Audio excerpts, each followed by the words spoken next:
রোজা রাখার সময় আপনার শরীরে এমন কিছু ঘটে যা বিজ্ঞানীরাও অবাক, কিন্তু ৯৯% মুসলিম এই রহস্য জানে না।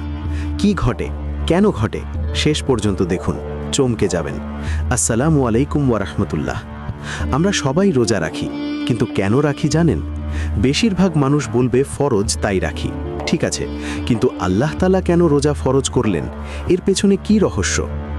রাসূল সাল্লাল্লাহু আলাইহি ওয়াসাল্লাম বলেছেন, রোজাদারের মুখের গন্ধ আল্লাহর কাছে মিশকের চেয়েও প্রিয়। মানে ক্ষুধার্ত মুখের দুর্গন্ধ আল্লাহর কাছে সুগন্ধ। কেন? কারণ এটা তার ইবাদতের চিহ্ন। কিন্তু আসল রহস্য এখানে নয়। আসল রহস্য হলো, রোজা রাখলে আপনার শরীরের প্রতিটা কোষ পরিষ্কার হতে শুরু করে।